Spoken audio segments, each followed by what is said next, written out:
Got these two kilns here. This is just going to be a quick go through for how to program these kilns. Just a real quick information about setup. Both of these kilns are hardwired into these switch disconnect boxes. There's kiln 1, labeled kiln 1 right here for kiln 1, which is the Bailey. And then there's kiln 2 over here, which is labeled kiln 2 here for the Scott. Okay, so if you ever get confused at which one's which, you can see the little name emblems here. Okay, I'm going to first go over the Scott, and then I can go over the Bailey. So before you before you can use any of them, you got to switch the disconnect on, and then this kiln will all be loaded up. Okay, so I'll be sure to make sure that the lid comes down. I'm going to check around the kiln, right? Make sure there's nothing flammable near the kiln, underneath the kiln. The exhausts are underneath both kilns, and then they tie into an exhaust tube right here that comes out up to the fan, which you can turn the switch on right over here. Okay, so that's pretty straightforward. So what we can do is when we go through the kiln, I have all of these kilns programmed. Both are programmed the same, similar, I should say. Each kiln fires a little bit differently, so the glaze firing have different hold times, so I would appreciate that you don't change any of that. Those are specific to trying to balance melting the glaze well enough without bloating the body. The 266 stoneware that we use, it's labeled a 4 to 6, but I don't care what anyone says. When you go to 6, it bloats. So we run a really hot 5 here, and then they'll soak at top temperature for a little while. So you'll be able to see that when I start programming this stuff in. Regardless, both programs for the Bailey and the Scott, okay? There are 2 set programs that we use in the studio. Program 1 is always bisque. Program 2 is always glaze, right? Because the first firing is bisque, the second firing is glaze. So as long as you don't, change up those programs, which you shouldn't, okay? Everything will run smoothly. All you're going to have to do is once you get into, for example, in the Scott, it's a ramp hold. Once you get into the ramp hold option, you just select either program 1 or program 2, depending on what you're doing. You'll have permissions to increase or decrease the preheat stage, and you can make those types of adjustments, but anything else really shouldn't be adjusted, especially for the glaze firing at the top end. I've got these kilns pretty well dialed in. That stuff changes as the elements go, so there's a lot of complexity there. So I would just prefer that if you have any questions about the top end of the schedule, then just let me know and we can work together on that. Okay, yeah, if you use the predetermined cone firing settings, they're pretty, in my opinion, inaccurate. They won't, in my opinion, melt the glaze without bloating the body right. So anyways, that's why we use the ramp holds on both of these. So, okay, for the Scott, basically you'll notice it's saying complete, okay?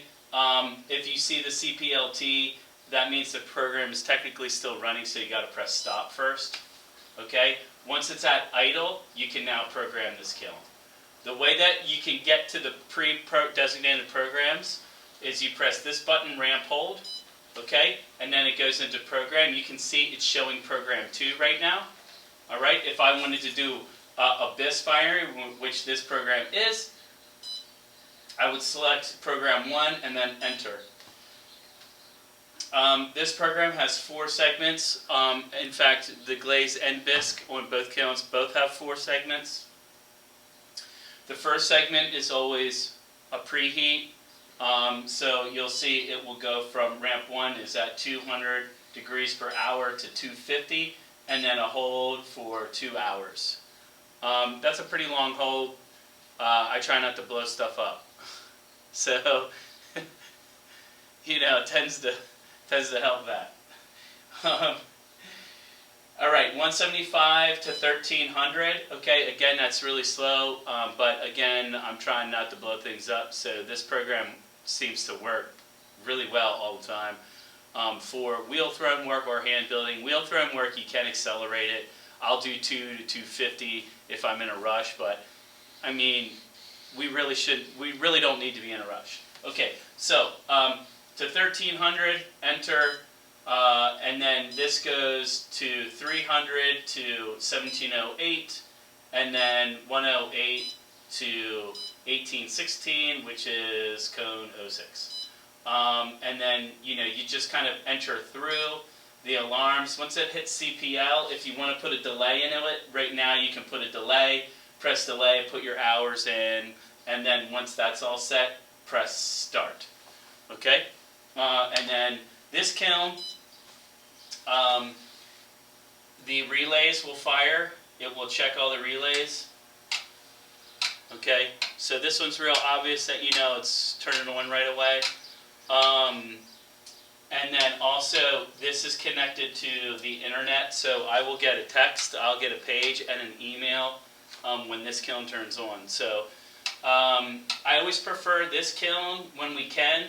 But you know, if we're doing big loads or we got to fire both kilns at the same time, then fine. Just fire both Bailey and the Scud. It's no big deal. Okay. On the Bailey, it's got a different digital programmer. It's a Bartlett. Okay. But it's still pretty similar. As in, if I turn this on, okay, you'll hear it beep. Okay, and then it'll say wait, it'll program in, and this is CPLT, so I'm going to have to press enter to get it back to idle. Okay, just like the Scud, you got to get it from complete to idle. Then you can start programming it.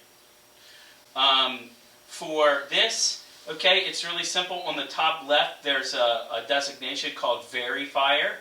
All right, and then this gives you the opportunity to select or enter a program. So what I'll do is I always press enter program, and then it'll ask for user 1 or user 2. Like, that's basically on the Scud, that's the program. So here we've got a glaze fire. So if I wanted to do a glaze fire here, I can keep it at 2, press enter. Again, 4 segments. I press enter 1, ramp rate is 250. To 250, hold for, I didn't have a hold on this one because I think all the work was really dry.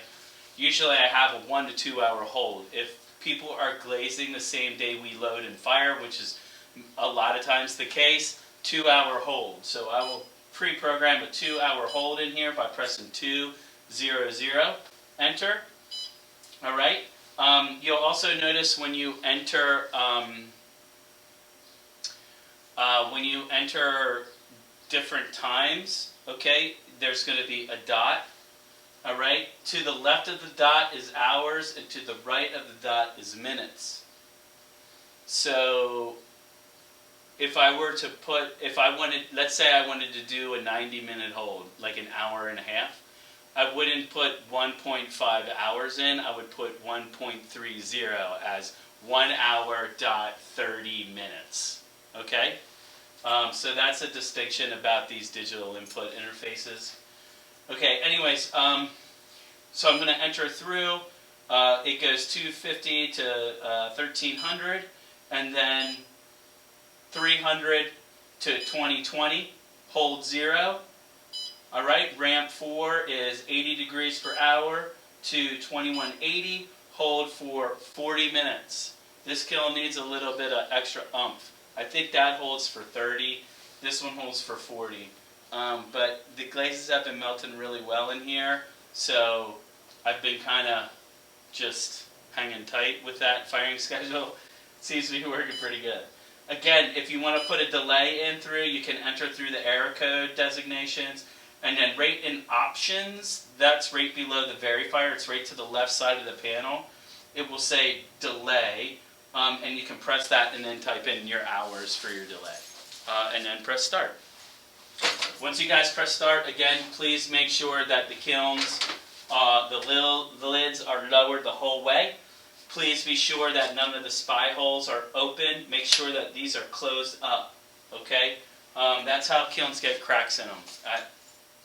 Anyways, please make sure that all of the spy holes are plugged up before you turn the kiln on.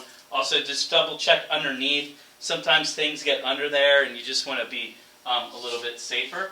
And then once you press start, okay, we just turn this fan on.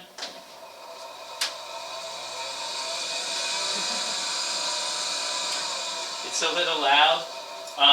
I think the bearings, I don't know, the bearings might be going on it, so that's on my list of equipment to replace. Anyways, it does run fine, so don't be afraid.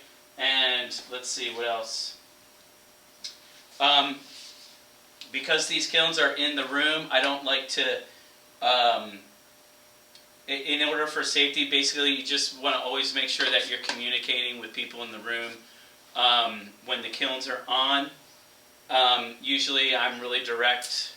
Let me rephrase that. I'm always very direct about to my students, when you're coming in this room, you need to be aware and mindful of your surroundings. If you're hearing the kilns on and the clicking's going on, or the fan, you know that these kilns are running, please stay away. I do not let students lift up the lids. Don't ever allow them to do that. I do let students load and unload with me, okay? So I'll take them through that process. There's a lot of things that students can learn and contribute, which is great. But I just ask that instructors be very mindful in nurturing their experience and making sure that they're not left alone with this stuff. The last thing I need is pulling work off of the kiln brick wall, off of the walls. So, you know, because they're stuck from the glazes. So just be really, mindful of how you're sharing information and making sure that they're following directions. These kilns are really important. We need to take care of them. And so it's always really important to be patient and mindful. The other thing too, sorry to get back to safety, I have this little caution sign, so I usually just put that out. That's usually an indicator. People get used to it really fast. If they see the caution, they're like, okay, the kilns are hot. I don't put anything around them. The worst thing I could have is somebody trip and fall over something, or something fall into the kilns and maybe catch fire. So that seems to be just fine. Okay, and also after cooling, when these fire off, I'm also really keen on people making sure they come back and within the next day and turn the kilns off, making sure that they fired off. That's really important. Okay. The other thing too is that I ask is that you do not unload these kilns until they are properly cooled. Under 200 degrees, you can crack the lids. Anything above that, I'm really against. That's how kilns get cracks. It's just, it causes stress, and I need to take care of these kilns. So this kiln is 10 years old, and it is still in really good condition because I don't do things like force cool stuff. So I would appreciate it if you'd be mindful of those requests as well. Okay, so other than that, I think we're good. I hope that helped, and yeah, happy firing, man.